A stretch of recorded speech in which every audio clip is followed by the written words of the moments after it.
질문하는 게 제일 중요합니다. AI도 물론 이제 맞춤형으로 아이들의 궁금증을 하나하나 바로 답을 제시하지 않고 문답 형태로 해결해 나가는 그런 기능을 수행할 수 있지만, 깊은 일종의 대화, 어떤 내가 알고 있고 모르는 것에 대해서 깊이 있게 대화하고 그 과정에서 재밌다, 동기라고 하는 것도 되게 중요하거든요. 재밌다, 동기적 경험을 주는 데는 인공지능은 제한적이다. 사람하고의 그런 소통 경험이라고 하는 게 마음의 변화를 가져다 준다. 더 공부하고 싶다. 이게 민첩성이 되게 중요하거든요. 더 내가 알고 싶다 라고 하는 그런 마음들을 더 확장시켜 주기 때문에 부모님들이 우리 자녀하고의 대화를 놓지 않으셔야 돼요. 부모가 투자자 역할을 해야 한다. 우리가 투자라고 할 때는 우리 아이가 잘하는 것이 뭐냐, 이것을 우리가 먼저 확인하고 잘하는 것을 투자해야 되지, 잘 못하는 거 여기 투자하면 어떻습니까? 투자의 결과를 우리가 기대할 수가 없는 거죠.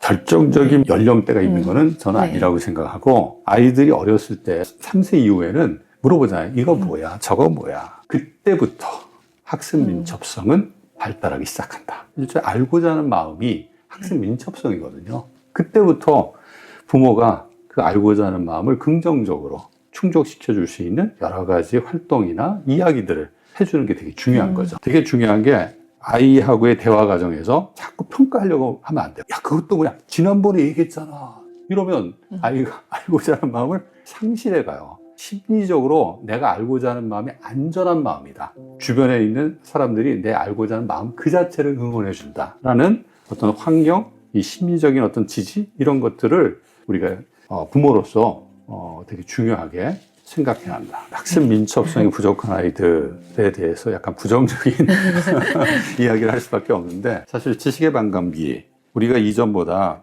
훨씬 더 지식의 반감기가 짧아지는 시대에 살고 있다. 공학 분야 같은 경우에 1990년대만 하더라도 지식의 반감기가 한 30년 정도였다고 해요. 근데 지금 2020년대에 들어와서는 그게 5년 정도로 짧아졌다고 합니다. 전체 지식의 반, 지식 100 중에 50이 새로운 지식으로 대체되는데 걸리는 시간이 이제는 5년밖에 공학 분야에서는 안 걸린다는 얘기예요. 새로운 지식과 기술을 스스로 관심을 가지고 계속해서 공부하고자 하는 마음, 그 공부한 것을 내가 지금 하는 일에 연계시키고자 하는 마음, 능력을 갖지 못하면 앞으로 자신이 아무리 잠재 능력이 뛰어나더라도 그 잠재 능력을 자신의 분야하고 연결시키기는, 또 지속적으로 자신의 능력을 개발시키기는 어려울 수 있다는 이야기죠. 구글 같은 데에도 빠른 학습 능력, 그다음에 그것을 문제 해결에 연결시킬 수 있는 능력이 인재 채용에 되게 중요한 조건이에요. 왜? 새로운 지식과 기술들이 계속 만들어지는데 거기에 관심을 가지고 있지 않다? 우리 조직의 혁신을 위해서 큰 역할을 할 가능성이 없다는 얘기죠.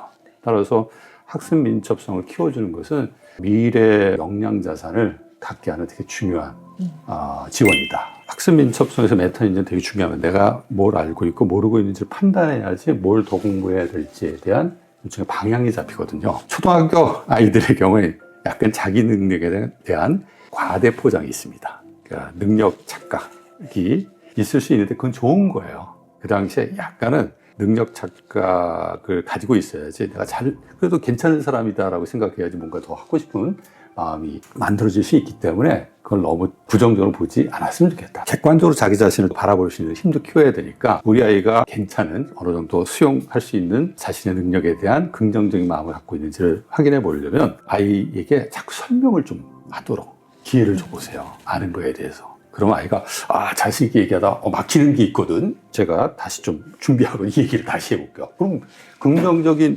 긍정적인 마음가짐이 사실은 그 아이가 더 뭔가를 공부하고자 하는 행동으로 연결될 수 있기 때문에, 있다는 것을 보여주는 것이기 때문에 그렇게 걱정하지 않으셔도 되죠. 근데 긍정적인, 잘할 것 같아 그러다 모르는 게 딱 나오니까 모르겠다.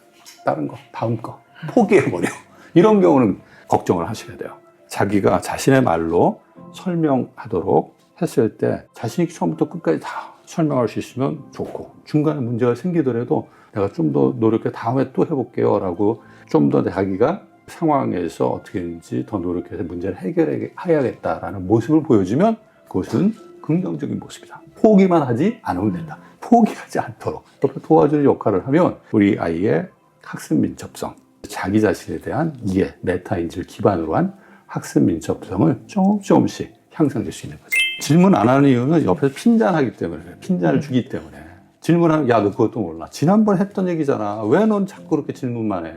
이런 부정적인 경험들이 축적되다 보니까 내가 모른다는 걸 노출시키는 행위, 즉 질문이라는 행위가 줄어들 수밖에 없는 거예요. 근데 질문은 어떤 질문도 긍정적인 자기 자신의 마음을 드러내는 행위입니다. 내가 모르니까 물어보잖아. 인공지능이 뭐예요? 인공지능이 진짜 모르는 거야. 그 모르는 걸 알고 싶어하는 사람 질문을 하는 거고, 분명히 내가 모름에도 불구하고 혼날까 봐 걱정하는 우리 아이들은 질문하지 않는 거예요. 그러면 모르더라도 내가 질문하게 되면 알 수 있는 기회를 만드는 거니까, 그 모르는 상황을 탈피할 수 있는, 넘어갈 수 있는 그런 기회를 내가 적극적으로 만들어가는 건데, 질문하지 않으면 그럼 모르는 상태를 그대로 갖고 그냥 지내는 거고, 나중에는 무력감에 빠지게 되는 그런 일도 발생할 수 있다. 따라서 우리 아이들이 왜 질문하지 않느냐?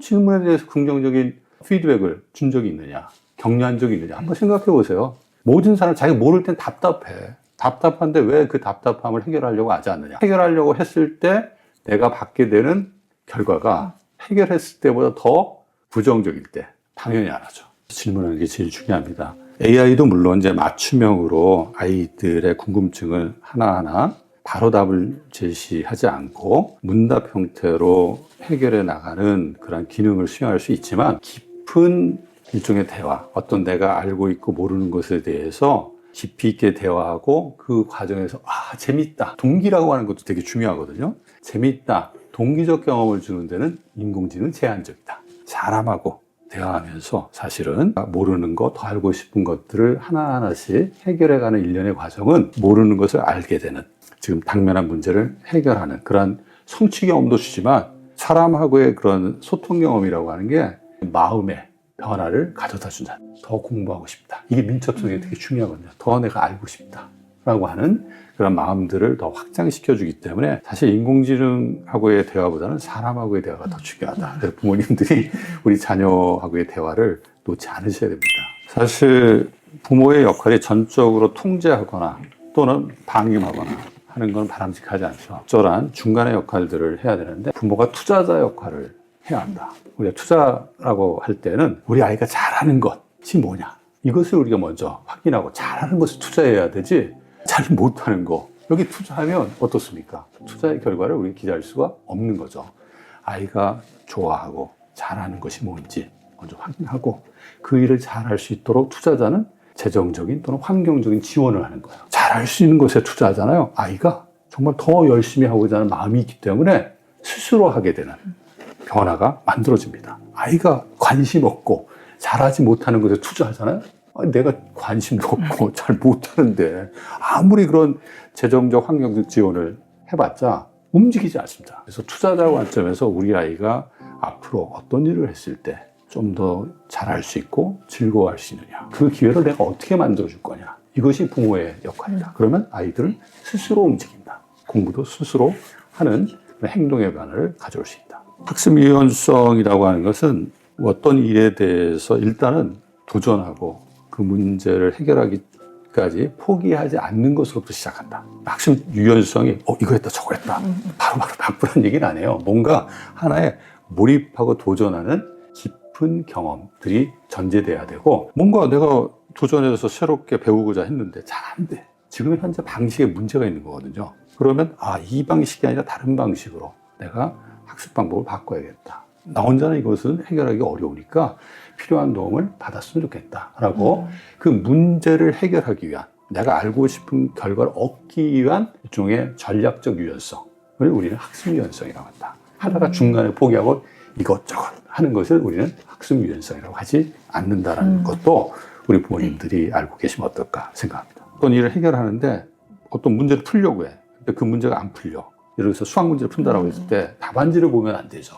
왜냐하면 자기 스스로가 뭔가 더 고민하면서 해결할 수 있는 기회를 잃어버리니까, 생각을 깊이 할 수 있는 기회를 상실하는 거니까 그렇게 바람직하진 않죠. 어떤 문제에 직면했을 때 적어도 한 몇십 분 정도, 10에서 20분, 예를 들어서 30분 정도는 아이가 골머리 고민을 하는데 그 문제가 해결되지 않는다. 근데도 계속 그 문제를 가지고 끙끙대고 있다면 그거는 학습 유연성이 떨어지는 겁니다. 어떤 문제에 직면해서 일정 시간을 집중적으로 투자했음에도 불구하고 그 문제를 해결하지 못한다라고 했을 때는 관점을 전환시키든지 또는 방법을 바꾼다든지 환경을 바꾼다든지 전환이 필요하다. 우리가 끈기, 일단은 중요해요. 필요해요. 우리가 직면한 문제들이 그냥 빠른 시간 내에 단기적 방법으로 해결되는 경우는 그렇게 많지 않거든요. 하지만 그 문제를 해결하는 데 있어서 어느 정도 시간 투자를 했음에도 불구하고 문제가 해결되지 않는다. 계속해서 그 문제에 매여 있을 수는 없거든요. 충분히 내가 고민했다라고 했을 때는 관점의 변화, 환경의 변화, 방법의 변화가 필요한 거다. 이 학습 유연성 그때 필요한 거죠. 우리 부모님이 아이가 일단은 어떤 문제나 학습을 할 때 그 내용에 대해서 집중하느냐, 몰입하느냐를 보시고 잘 이해가 안 될 때 스스로 어느 정도 노력하는지를 약간의 시간을 두고 지켜보실 필요가 있어요. 그리고 난 다음에 그래도 해결이 안 되면 왜 해결되지 않는지 같이 대화하면서 그 문제를 해결할 수 있도록 옆에서 지원을 해주면 아이들이 공부에 있어서 몰입, 집중의 경험과 문제가 해결되지 않을 때 그때 경험하게 되는 한계들을 극복하는데 우리 학습 유연성이라고 하는 어떤 경험들을 부모의 그런 옆에서의 그 역할을 통해서 긍정적으로 할 수 있지 않을까 생각합니다. 내가 잘못 알고 있는 것은 언러닝이라고 해서 그 탈학습을 해야 되죠. 보통의 경우에는 무조건 포기하기보다는 그 방법이 사실 유용하게 쓰일 수 있는 환경이 있을 거고 그렇지 않은 환경이 있어요. 또 다른 방법이 지금 현 문제 상황에 더 적합한 어떤 역할을, 기능을 할 수 있는 가능성도 존재한다. 우리가 학습 유연성이라고 하는 것은 그 상황에 대한 판단을 통해서 유연하게 다른 방식 또는 다른 재원들을 잘 활용하는 능력, 궁극적으로 그 문제를 해결하는 능력을 학습 유연성이라고 하고 이건 학습 민첩성의 되게 중요한 한 부분으로 우리가 생각할 수 있는 거죠. 두 가지를 우리가 좀 생각해 볼 수 있는데 하나는 조건적 인정이에요. 네가 공부 잘하면 내가 인정해 줄게.